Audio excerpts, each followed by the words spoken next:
ETV entertainment. This is Kavya. Today film updates ఇప్పుడు చూద్దాం.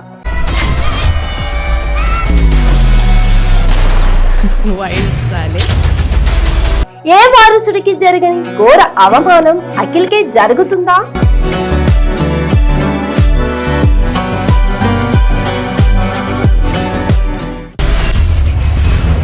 Now it's time for a wild ride.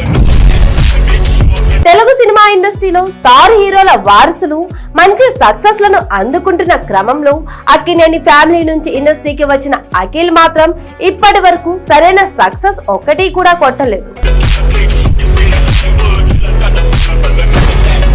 ఇక ఆయన చేసిన 5 సినిమాలు కూడా ఆశించిన విజయాన్ని అందుకోకపోవడం విశేషం. ఇక అందులో మోస్ట్ ఎలిజిబుల్ బ్యాచులర్ సినిమా కొంతవరకు ఓకే అనిపించుకున్నప్పటికీ ఒక భారీ సక్సెస్ అయితే దక్కడం లేదు. ఇక ఆయన ఇండస్ట్రీకి వచ్చి 9 సంవత్సరాలు పూర్తవుతున్నప్పటికీ ఇప్పటికీ కూడా ఒక్క సక్సెస్ కూడా కొట్టకపోవడం అనేది అక్కినేని అభిమానులతో పాటు నాగార్జునకు కూడా తీవ్రంగా వేధిస్తున్న విషయం అని చెప్పాలి.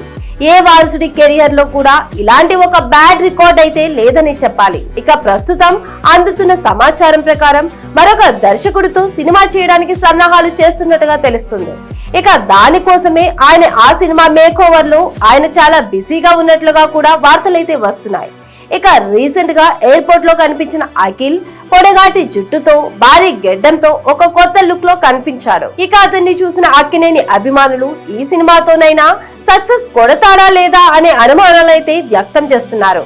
ఇక మొత్తానికైతే అక్కినేని 3వ జనరేషన్ ని ముందుకు తీసుకెళ్లడంలో అఖిల్ చాలా వరకు వెనుకబడ్డాడు. ఇక నాగ చైతన్య ఎంతో కొంత ముందుకు తీసుకెళ్లే ప్రయత్నం చేస్తున్నప్పటికీ అఖిల్ మాత్రం చాలా వరకు డీలా పడిపోయాడనే చెప్పాలి. ఇక ఆయన సినిమాల విషయంలో ఏం జరిగిందంటే ఆయన ఇండస్ట్రీకి రాకముందే ఆయనను స్టార్ హీరోగా పోర్ట్రే చేసే ప్రయత్నం చేశారు. దానివల్లే ఆయన నార్మల్ సినిమాలను చేయకుండా తనను తాను స్టార్ హీరోగా ఊహించుకొని భారీ సినిమాలను చేసే ప్రయత్నం చేశారు. అందువల్లే ఆయనకు ఎదురు దెబ్బలు తగులుతున్నాయని కొంతమంది సినీ పండితులు వాళ్ళ అభిప్రాయాలను వ్యక్తం చేశారు.